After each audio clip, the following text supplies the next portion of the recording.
मित्र हो नमस्कार. एका नवीन व्हिडिओमध्ये तुम्हा सर्वांचं पुन्हा एकदा स्वागत. मित्र हो, लग्न ही गोष्ट आयुष्यातील अनेक गरजांपैकी एक आहे. तो एक संस्कारसुद्धा आहे आणि ती एक गरजेची गोष्टसुद्धा आहे. पण अलीकडच्या काळामध्ये माणूस जसा पुढे जातो आहे, प्रगती करतो आहे, तसा या गोष्टीबाबत खूप चुजी झाला आहे, हट्टी झाला आहे. आणि महत्त्वाचं म्हणजे संसार करण्यासाठी काय लागतं हे ज्याला कळत नाही अशी माणसं शिकलेली आहेत. शिकल्यामुळे जे सांसारिक ज्ञान असतं ते हळूहळू कमी व्हायला लागलेलं आहे. आयुष्यात पुढे जाण्यासाठी काय केलं पाहिजे याचं ज्ञान त्यांना पुस्तकी ज्ञानाने मिळालं असेल, पण आयुष्य कम्फर्टेबल जगण्यासाठी काय केलं पाहिजे याचं ज्ञान त्यांचं कमी झालेलं आहे. जितका अडाणी जास्त तितका त्याचं सांसारिक सांसारिक जी बुद्धी आहे ती त्याची जास्त. पूर्वीच्या काळात जर बघितले असाल मित्रांनो, तर अनेकांचे संसार हे शेवटपर्यंत त्यांनी एका व्यक्तीशीच संसार केला आणि तो कायमस्वरूपी टिकवला. पहिल्या दिवशी त्यांचं जडलेलं प्रेम, पहिल्या रात्री जडलेलं त्यांचं प्रेम हे शेवटपर्यंत आयुष्याच्या अखेरच्या श्वासापर्यंत कायम होतं. पण अलीकडच्या काळामध्ये बघितला तर जसे कायदे विस्तारत गेलेले आहे, कायद्याचं क्षेत्र जसं विस्तारित केलं तसं अनेक संधी उपलब्ध झाल्या. आयुष्यात तडजोड करायची नाही असं प्रत्येकानं ठरवून टाकलं आणि अशी व्यक्ती जेव्हा एकमेकांशी एकत्र येतात, अशा व्यक्ती जेव्हा एकत्र येतात तेव्हा ते लग्न फार काळ टिकत नाही असा अनुभव आहे. अलीकडच्या काही वर्षांमध्ये तुम्ही पाहिलात तर लग्न होणं हीच गोष्ट खूप मोठी झालेली आहे, खूप मोठी कॉम्प्लिकेटेड गोष्ट झालेली आहे. तर हे का झालं आहे तर वाढलेल्या आशा, अपेक्षा आणि आकांक्षा. आयुष्याला काय महत्त्वाचं आहे हेच न समजलेली पिढी आज लग्न करू इच्छिते. एकीकडे काही पारंपरिक गोष्टी जपणारा वर्ग, विशेष करून वरांचा वर्ग म्हणजे मुलांचा वर्ग, आणि दुसरीकडे मॉडर्न राहणाऱ्या मुली, वधूपक्ष, मॉडर्न विचारांचा, मॉडर्न राहणीमानाचा. यांची गाठ जमणार कशी हा प्रश्न साक्षात ब्रह्मदेवाला सुद्धा पडू शकतो. मित्रांनो, लग्नगाठ जुळणं हे अलीकडच्या काळात मी परत असं ह्याच्यासाठी म्हणतो कारण ही गोष्ट प्रचंड कॉम्प्लिकेटेड झालेली आहे. म्हणजे तुमचं लग्न जमलं आणि अक्षता टाकायच्या आहेत, अक्षता पडायच्या आहेत डोक्यावर, फक्त त्याचाच अवकाश आहे, तरीसुद्धा तुम्ही म्हणू शकत नाही की माझं लग्न झालं. कारण कोणत्याही क्षणी अक्षता टाकण्या अगोदरसुद्धा, म्हणजे अक्षता टाकण्याची वेळ आली तरीसुद्धा लग्न मोडू शकतं. इतकी ही गोष्ट कॉम्प्लिकेटेड आणि सेन्सिटिव्ह झालेली आहे. जसं चित्रपटामध्ये पूर्वी दाखवतात, कोण नवऱ्याचं काहीतरी कळतं बायकोला आणि ते अंतरपाठ दूर होण्याच्या अगोदरच ते स्वतःचंच लग्न उधळून लावते. ते चित्रपटातलं कथा न कथा आपल्या आयुष्यात घडायला लागलेलं आहे. मित्र हो, याच्यासाठी काय केलं पाहिजे हे आजच्या व्हिडिओतून आपण जाणून घेणार आहोत. तर महत्त्वाचं म्हणजे अलीकडच्या काळामध्ये, परत विषय आला तो अलीकडच्या काळाचा, शिक्षणासाठी कोणी कॉलेजला जात नाही. त्यांचं शिक्षणापलीकडे वेगळंच काय सुरू असतं कॉलेजमध्ये. तर आपल्या मुलाचं, आपल्या मुलीचं, विशेष करून मुलांच्या बाबतीत बोलतो मी, कॉलेजमध्ये असताना कुठे प्रेम जमलं असेल तर त्याला जसं आपण त्याच्या करिअरला सपोर्ट करतो, त्याच्या शिक्षणाला सपोर्ट करतो, तसं त्यालाही सपोर्ट करा. फक्त त्याला काही गोष्टी समजून सांगा की लग्न होईपर्यंत ते टिकलं पाहिजे, ही अशी अट घालायची.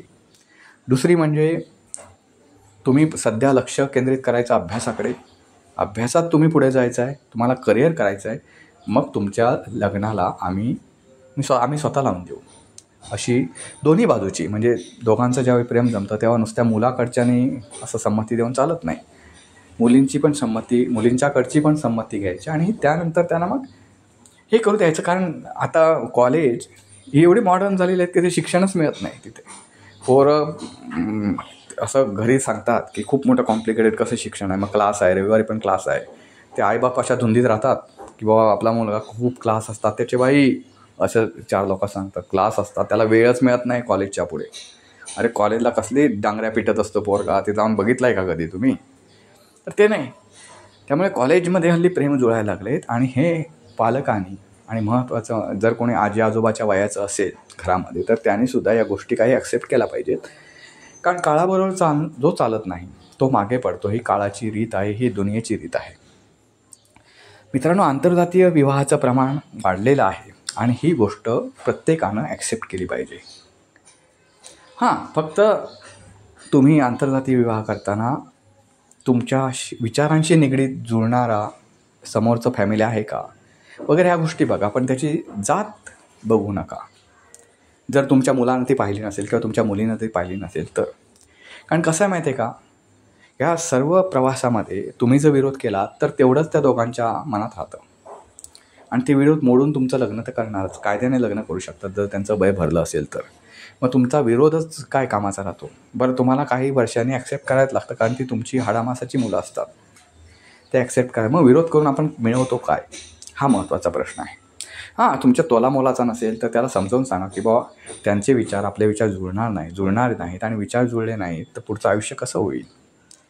ह्या गोष्टी आहेत. किंवा एखादा समंजस एखादी फॅमिली असते तर ते त्यांच्या विचारांशी तडजोड करीत असते. पण हे रेअर प्रकार आहेत सध्या. इकडे रेअर प्रकार असे होतात अशा की मुलीकडचा असेल किंवा मुलाकडचा असतो सामंजस्याने घ्यायला तयार होतो. मित्रांनो, अप्पर कास्टमध्ये जो शिकलेला वर्ग आहे, सवर्ण वर्ग आहे, त्यांच्यामध्ये लग्न ही अतिशय खूप मोठी कॉम्प्लिकेटेड गोष्ट झालेली आहे. जो अजूनही शिक्षणापासून म्हणजे कमी शिकलेला आहे, ज्याला आपण म्हणतो काय म्हणतात ते, आपलं असं शब्द वापरू नये आपण, पण आपण एक कळण्यासाठी म्हणून की जो सवर्ण आहे त्याच्यात ते सोडले तर इतर समाजामध्ये आज हे प्रमाण लग्न न जुळण्याचं कमी आहे.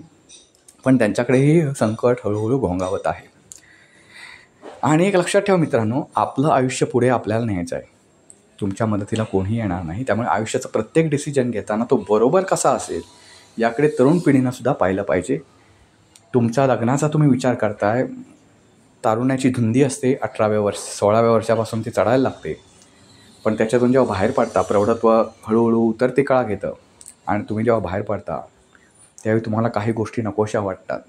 आपण खूप गोष्टी चुकलो. म्हणजे तुम्हाला एक सांगतो, 18-20 वर्षाची पोरं हल्ली एकत्र फिरतात, गर्लफ्रेंड बॉयफ्रेंड शोधतात. मग त्यांचं सुरू होतं पुढे प्रेम प्रकरण. मग ते लग्नाच्या बेडीत अडकण्याचा प्रयत्न करतात. आईवडिलांनी जर विरोध केला तर त्यांचा विरोध झुगारून पळून जाऊन लग्न करतात, पोलिसात हजर होतात, एकमेकांची खूप तारीफ करतात की तू किती छान आहेस असं तो म्हणणार, ती म्हणणार की तू किती छान आहेस वगैरे वगैरे. या प्रेमाचे झालं. लग्नाची 9 दिवस सरले. मग आता प्रश्न येतो पोटपाणी भरण्याचा. ते तर भरावंच लागतं, ते कोणी आणून नाही देणार तुम्हाला. आईवडिलांची कमाई असेल तर थोडे दिवस चालते, ती काय आयुष्यभर पुरत नाही पुंजी. मग त्यावेळी असं वाटतं की त्यावेळी आपणच आपल्या बायकोकडे बघतो आणि म्हणतो अरे अरे ही. मग ती पण म्हणते अरे हा नवरा आहे आपला. म्हणजे कसं आहे माहिती आहे, आपण भानावर येतो. थोडक्यात तारुण्यामध्ये एक हवेत उडणारी लोक, प्रौढत्व झालं सुरू की हळूहळू आपण जमिनीवर यायला लागतो आणि जमिनीवर आल्यावर कळतं झालं हे असं. त्यामुळे एक लक्षात घ्या मित्रांनो, लग्न ही गोष्ट रोज करण्याची गोष्ट नाही. त्यात मजासुद्धा नाही आणि ती करूसुद्धा नाही. लग्न हे आयुष्यात एकदाच होतं. त्यामुळे लग्न नीट चांगल्या व्यक्तीशी करा. तुमच्या जाळ्यात एखादी, आपण समजा आपण आपली पहिले स्वतः आत्मपरीक्षण केलं पाहिजे. एखादी मुलगी किंवा एखादा मुलगा आपल्यावर का भाळला याचं पहिलं हे घेतलं पाहिजे. तो खरंच प्रेम करतो का, त्याच्या प्रेमाची परीक्षा बघितली पाहिजे आणि मग प्रेम केलं पाहिजे. कारण कसं आहे माहिती आहे का, उगाचच आणायला हे घ्यायचं. म्हणजे तुम्हाला एक उदाहरण सांगतो प्रेमाचं. मुलींना एखादा मित्र भेटतो, फेसबुकला असेल कुठे आणि इंस्टाला असेल, असा मित्र भेटतो. मग तो तिची 2 दिवस तिची तारीफ करतो. तारीफ करून झालं की हळूहळू मग तू जेवलीस का, नेहमीचा पण हॅलो जेवलीस का. अरे जेवली नाही तर तू काय त्याला नेऊन देणारच का. पण नाही, फुकटची जेवलीस का. मग तिच्या घरी काय कधी झालं असेल, म्हणजे रोज असं होत नाही पण कधीतरी आता 15-20 दिवस मी तेच विचारतोय समजा, तर ते एक दिवस म्हणते नाही माझं डोकं दुखतंय. अगं मग गोळी घे ना. अगं मग नाही घेतली पण थांबत नाही. मग सांग ना, माझ्याशी काय शेअर करणं, टेन्शन आहे का तुला कसलं वगैरे असं काय बोलायचं. मग तू जेवून घे, नाही तर मी पण जेवणार नाही बरं, असा फुकटचा अधिकार गाजवायचा. हा जो पट्ट्या आहे तो प्रचंड त्या दिवशी जेवलेला असतो उलट. पण उगाचच आपला मिळाली तर मिळाली, नाही तर गेली, नाही तर मग दुसरी बघू. हे टाईमपास करण्याचे धंदे खूप सोशल मीडियावर होतात. ते प्रेम नसतं मित्रांनो. माझ्या तरुण मित्रमैत्रिणींनो, ते प्रेम नसतं. ते तुम्हाला जाळ्या तोडण्याचा एक प्रकार असतो. तुम्ही पण जाळ्या तोडले जातात, तुम्हालाही आवडतं असं जाळ्यात अडकणं मासळीसारखं. तर या गोष्टीपासून सावध राहा. आता आपण येऊया आईवडिलांच्या भूमिकेतून.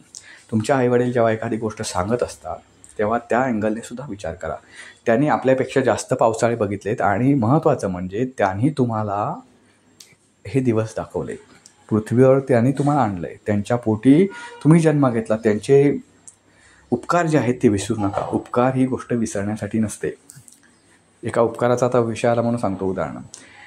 1 रुपयाची गोष्ट आहे, तुमच्याकडे 90 पैसे आहेत किंवा तुमच्याकडे समजा आपण कमीत कमी मूल्य घेऊ, मग त्या मूल्याचं तुम्हाला किती जास्त मूल्य असतं तुम्हाला सांगतो.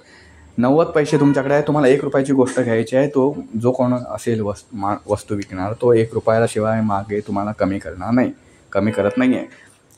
मी त्याला त्याच्यात 10 पैसे टाकले, तुमचा 1 रुपया तयार झाला आणि तुम्ही ती गोष्ट घेऊ शकता. पण ह्या 10 पैशासाठी तुम्हाला ती गोष्ट मिळू शकणार नव्हती, ती माझ्यामुळे मिळाली. म्हणजे मी जर 10 पैसे तुम्हाला दिले असले तर त्याचं मूल्य हे 1 रुपया एवढं आहे. त्यामुळे उपकारामध्ये जेव्हा एखादा माणूस उपकार करतो निस्वार्थी भावनेनं, तेव्हा ते उपकार कुठल्याही तराजूमध्ये तोलू नका. उपकार हे उपकार असतात, त्या कृतज्ञतेत आपल्याला राहायचं असतं. हे महत्त्वाचं आहे. विषय थोडा भरकटला मित्रांनो. तर लग्न करण्यापूर्वी या गोष्टी लक्षात ठेवा. आणि तुम्ही म्हणाल की मला कॉलेज पूर्ण होऊन दे, मग करिअर करू, करिअरमध्ये हे होऊ आणि मग मुलगी शोधू. असं करिअर करून कॉलेज करून शिकून करिअर करून मग लग्नाच्या वाटेला जाणाऱ्या लोकांची 5 ते 10% लोकं सोडली तर बाकीच्यांची लग्न जुळताना खूप मारामार होते. विशेष करून तरुणांचं सांगतोय. तरुणींचं कसं त्यांना मागणे. आणि आत्ताच्या काळात मित्रांनो सांगतो, 8वी 10वी शिकलेल्या मुलींना सुद्धा प्रचंड मागणे. म्हणजे असे स्थळ कुठे जर दिसलं तर असे वरपक्ष त्याच्यावर तुटून पडतात त्या स्थळावर की काही विचारू नका. कारण काय आहे, काही वरपक्षातल्या लोकांना अशी घर सांभाळणारी किंवा संसार सांभाळणारी बायको हवी असते. आता ते तुम्ही म्हणा संसारामध्ये त्याची दासी व्हायची की काय, असं काही नसतं मित्रांनो. तुम्ही लक्षात ठेवा. दासी आणि ही कामं जी आहेत ती प्रत्येक लेडीजला करावी लागतात. जी नोकरी करते तिलासुद्धा तीच करावी लागतं. कारण नवरा भांडी घासण्याची कामं करीत नाही. फॅक्ट सांगतो मी. त्यांना करावी की नाही हा त्याचा प्रश्न आहे, किंवा त्याने करूच नयेत असं माझं म्हणणं नाही. मी तुम्हाला फॅक्ट सांगितली, ती बाईलाच करावी लागतात.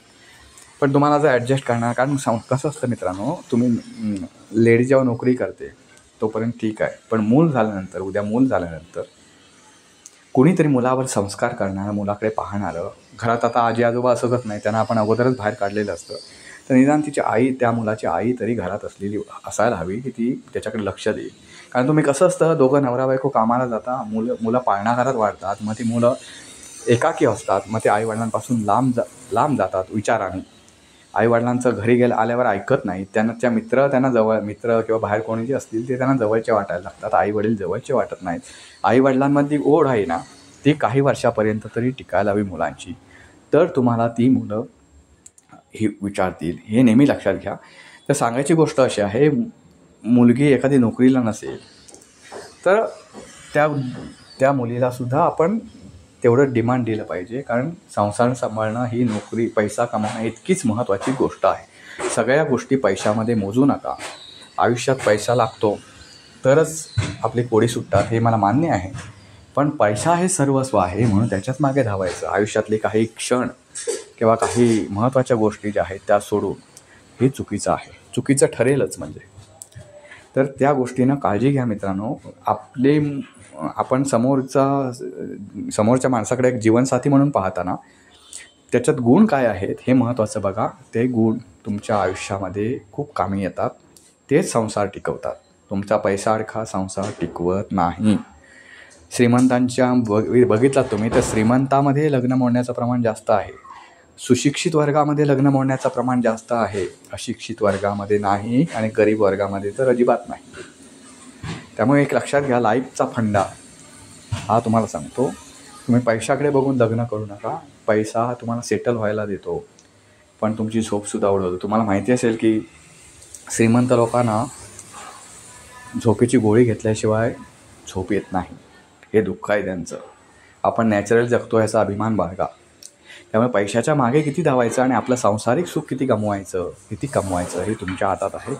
आता महत्त्वाचा प्रश्न म्हणजे लोकांची लग्न जुळत का नाही. तर मगाशी मी सुरुवातीलाच सांगितलं, अलीकडे कसं आहे माहिती आहे का, काही वर्ग असा आहे की त्याला अरेंज मॅरेजच करायचं आहे. त्याला जे जुन्या पद्धती आहेत, म्हणजे पहिलं कॉलेज करायचं, कॉलेजचं शिक्षण पूर्ण आलं तर नोकरी शोधायची, नोकरी शोधल्यानंतर काही थोडे पैसे साठवून ठेवायचे, कारण लग्नानंतर आपली बचत थोडीफार कमी होते, तर ती साठवून ठेवायची आणि मग मुली शोधायला सुरुवात करायची. मित्रांनो, नेहमी लक्षात ठेवा, कॉलेज तुमचं सुटलं की आत्ताच्या काळात तुम्ही त्यानंतर मुली शोधायला एकीकडे नोकरी आणि दुसरीकडे छोकरी शोधायला सुरुवात केली पाहिजे. कारण तुम्हाला आज म्हटलं आणि उद्या मुलगी तुम्हाला सापडली असं होत नाही. सायमल्टेनियसली नोकरी पण शोधली पाहिजे आणि दुसरीकडे मुली पण शोधल्या पाहिजे. आता तुम्ही नोकरीच जर नाही तुम्हाला तर मुलगी कोण देणार नाही मला मान्य आहे, पण त्या दृष्टीने प्रयत्न तरी केले पाहिजेत की नोकरी पण शोधली पाहिजे आणि मुलगी पण शोधली पाहिजे. तुमचं वय एकदा अमुक एका वयाच्या वर्षांच्या पुढे गेलं की तुम्हाला खूप खूप डिफिकल्टीज यायला सुरुवात होते. आणि सगळ्याच गोष्टीत, म्हणजे असंच नाही लग्न होण्यामध्येच नाही, पुढची मुलं होण्यामध्ये डिफिकल्टीज येतात, मग तिथे पैसा ओतावा लागतो वगैरे. सगळ्या गोष्टी हळूहळू अवघड बनत जातात, हाताच्या बाहेर जातात. अलीकडच्या काळामध्ये आपलं आयुष्य हे सरासरी 60 ते 65 असं इंडियन लोकांचं सरासरी आयुर्मान आहे. त्या 65 वर्षात तुम्ही लग्नात 40 वर्षात समजा तुम्ही लग्नाला लावले, लग्नच होत नाही तुमची 40-45 वर्षी, मग तुम्ही मुलं जन्माला कधी घालणार, त्यांना वाढवणार कधी, कारण 18-19 वर्ष तरी तुम्हाला त्या मुलांनाच सांभाळायला लागतं. त्यानंतर तो नोकरीला लागतो, कमीत कमी वय सांगतो तुम्हाला, त्यानंतर तो नोकरीला लागतो. मग अशा परिस्थितीत तुम्हाला 18-19 वर्ष कसं तुम्ही सांभाळू शकता ते सांगा मला. त्यामुळे या सगळ्या गोष्टीचा मित्रांनो सारासार विचार करा आणि मग लग्न कधी करायचं ते ठरवा. मुलगीला सुद्धा, आणि महत्त्वाचं म्हणजे याच्यात मी एक व्हिडिओ याच्यावर बनवला आहे मुलींच्या पालकांवर, पण मी आतासुद्धा जाता सांगतो, मुलीच्या पालकांनीसुद्धा अंतर्मुख होणं गरजेचं आहे. मुलींचे मोठ्या प्रमाणावर घटस्फोट वाढत आहेत. आपल्या मुलगीला हेकेखोर न बनवता आणि शोषिकसुद्धा जास्त न बनवता तिला मध्यम ठेवा. ती 2 पावलं तिला संसारासाठी मागंही यायला शिकवा. आणि जर अति करीत असेल, कोणी अत्याचार करीत असेल, अतिशय छळ करीत असेल, तर आत्महत्या न करता त्यांना धडा शिकवण्याची ताकदसुद्धा ठेवा. ही मधली जी मधली जी कंडिशन आहे, त्या कंडिशनमध्ये मुलींना वाढवा.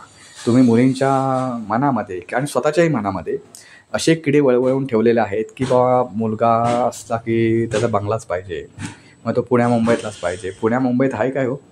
सकाळी जर गेलं तर रात्री येईपर्यंत तो आपला माणूस नसतो. जेव्हा घरी पाऊल ठेवतो तेव्हा पण म्हणतो की बाबा आला सुखरूप, तोपर्यंत आपला तो माणूस नसतो. अशा विवंचनेत राहण्यापेक्षा अनेक शहरं अशी आहेत जिथं सेटल व्यवस्थित होता येतं, आपलं आयुष्यमान व्यवस्थित राहतं, संसाराचा गाडा व्यवस्थित राहतो, शांततेत सुरू असतो. अशी खूप ठिकाणं आहेत. मुंबई पुणे म्हणजे जग, आणि तिथे करतात तीच लोक संसार करतात असं काही नाही आहे. हे मुलींच्या पालकांनी लक्षात ठेवलं पाहिजे. मुलींना वाढवताना किंवा मुलीच्या जीवनसाथीकडून अपेक्षा करताना आपण आपल्या मुलीला आपल्या पोटच्या गोळाला काय दिलं याचा विचार त्यांनी केला पाहिजे. कारण असं असतं की एखादी मुलगी साध्या मातीच्या घरात राहते, पण तिला बंगला मात्र पुणे मुंबईमध्ये हवा असतो, म्हणजे लग्नानंतर. हे कसं शक्य आहे? मुलांमध्ये काय असे सोन्याचे हंडे कोणी गुप्तधन लपवून नाही ठेवलेलं जुन्या पिढीतल्या लोकांनी, की ते गुप्तधन विकलं आणि घेतला बंगला पुण्या मुंबईमध्ये. त्यांचीसुद्धा कदर करा, त्यांच्यासुद्धा परिस्थिती, फक्त तो सुखात ठेवतो की नाही, आपल्या मुलीला सुखात ठेवू शकतो की नाही, एवढं मुलाकडून अपेक्षा ठेवा. मग ती गरिबीतसुद्धा चांगला संसार करू शकेल. आणि तुम्ही श्रीमंतात दिलात आणि तो व्यवस्थित जर मुलगा नसेल तर तुमच्या श्रीमंतीचा काही उपयोग नाही. तुमच्या मुलीची वैष्णवी हगवणेच होणार. पुण्यातली वैष्णवी हगवणे विसरला असाल, तीच होणार, हे लक्षात ठेवा. व्हिडिओ कसा वाटला नक्की कळवा. व्हिडिओ लाईक करा, शेअर करा, चॅनलला सबस्क्राईब करायला विसरू नका. पुन्हा भेटू पुन्हा एका नवीन व्हिडिओसह. तोपर्यंत नमस्कार.